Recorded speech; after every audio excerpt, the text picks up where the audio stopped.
첫 시간 주님께 안녕하세요. 대강교회 오훈 목사입니다. 8월 23일 수요일입니다. 하나님 우리에게 주신 말씀은 역대상 26장 1절에서 19절까지 말씀입니다. 고라 사람들의 문지기 반들은 이러하니라.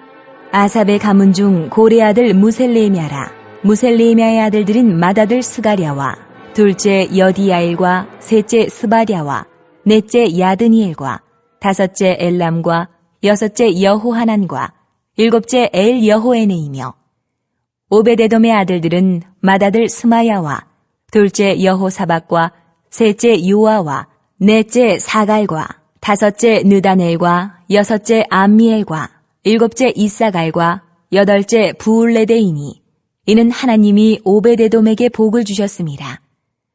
그의 아들 스마야도 두어 아들을 낳았으니 그들의 조상의 가문을 다스리는 자요 큰 용사라. 스마야의 아들들은 오드니와 르바엘과 오벡과 엘사밧이며 엘사밧의 형제 엘리후와 스마갸는 능력이 있는 자이니 이는 다 오베데돔의 자손이라. 그들과 그의 아들들과 그의 형제들은 다 능력이 있어 그 직무를 잘하는 자이니 오베데돔에게서 난 자가 62명이며 또 무셀레미아의 아들과 형제 18명은 능력이 있는 자라. 무라리 자손 중 호사에게도 아들들이 있으니 그의 장자는 시므리라. 시므리는 본래 맏아들이 아니나 그의 아버지가 장자로 삼았고 둘째는 힐기야요 셋째는 드발리야요 넷째는 스가랴이니 호사의 아들들과 형제들이 13명이더라. 이상은 다 문지기의 반장으로서 그 형제처럼 직임을 얻어 여호와의 성전에서 섬기는 자들이라. 강문을 지키기 위하여 그의 조상의 가문을 따라 대소를 막론하고 다 제비 뽑혔으니 셀레미아는 동쪽을 뽑았고 그의 아들 스가랴는 명철한 모사라.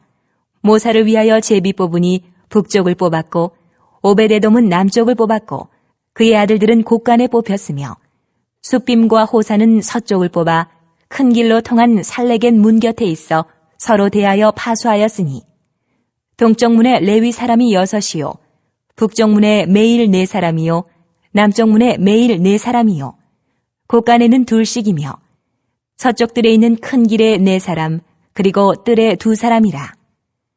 고라와 무라리 자손의 문지기의 직책은 이러하였더라. 아멘. 오늘 말씀은 성전 문지기 조직에 관한 말씀입니다. 제사장을 조직하고 또 레위 지파를 조직하고 또 찬양대 조직을 했죠. 오늘은 성전 문지기를 조직하는데 성전 문지기 역시 24반차로 나눕니다. 무셀레미아 후손, 오베데돔의 후손, 또 호사의 후손 이렇게 나눕니다. 이 세 가문에서 이 성전 문지기의 장을 세우죠. 그 장으로 세워진 사람이 총 93명입니다. 성전 전체 문지기 수가 4,000명인데 이 문지기의 장으로 93명을 세우게 되는 것이죠. 그리고 이 문지기의 장, 이 93명 중에 오벳에돔의 자손이 62명이나 세워집니다. 그러니까 성전 문지기 중에 오벳에돔 가문이 아주 두드러지는 것이죠. 오벳에돔 자손들은 또한 번성했다 나오고 또 모두가 능력 있는 자다 이렇게 나옵니다. 아시다시피 오벳에돔은 역대상 13장에 등장을 합니다. 바로 베레스 우사 사건이죠. 다윗이 하나님의 궤를 예루살렘으로 옮기던 중에 우사가 죽습니다. 법궤를 옮기던 소가 뛰고 그 옆에 있던 우사가 하나님의 궤에 손을 대었고 하나님께서 진노하셔서 죽임을 당하게 됩니다.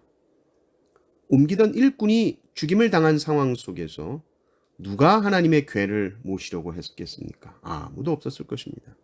그때 묵묵히 아무도 나서지 않는 그 일, 굳은 일, 조용히 감당하는 모습이 나오죠. 그 사람이 오베데돔입니다. 물론 어떤 마음으로 어떤 자세로 어떤 결연한 의지로 했는지는 모릅니다. 성경은 그저 오벳에돔 집에 법궤가 3달 있었다 그렇게만 말하죠. 오벳에돔은 그저 감당한 겁니다. 그런데 오벳 에돔의 집에 하나님께서 복을 주셨다라고 말합니다. 묵묵히 하나님의 역사 속에서 하나님의 일을 감당하는 그 모습을 하나님이 기뻐하셨을 것이고 그 인생에게 복을 주셨다는 것이죠. 그리고 이 오벳 에돔의 복이라는 것, 하나님의 궤를 잘 맡았기 때문에 그 오벳 에돔의 자손들이 성전 문지기가 되는 것은 어떻게 보면 굉장히 당연한 일입니다. 주님 들어오십시오. 법궤를 영접하고 문을 열고 맞아들였던 그 오벳 에돔의 가문이 성전의 문을 지키는 그 중책을 맡게 된다는 것은 어쩌다가 그렇게 된 것이 결코 아니죠. 하나님을 향해 문을 연 사람에게 하나님이 들어오시고 하나님의 임재를 경험한 자가 하나님의 거룩한 성전에 문을 맞는다. 이건 아주 극히 자연스러운 겁니다. 예수님이 이 땅 가운데 오실 때에 아무도 영접하지 않았습니다. 예수님께서 구유에 누우신 이유가 뭐냐? 여관에도 있을 곳이 없었기 때문이다. 그렇게 나오죠. 그러나 성경에 영접하는 자고 그 이름을 믿는 자들에게는 하나님의 자녀가 되는 특권, 권세를 주셨다. 이것이 가장 큰 복입니다. 인생이 이 세상을 살아가면서 하나님의 자녀가 되는 것보다 큰 권세는 없습니다. 하나님을 향해서 항상 마음을 여십시오.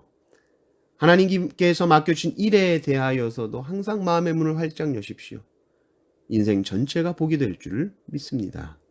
이 은혜가 항상 넘치시기를 주님의 이름으로 축원합니다.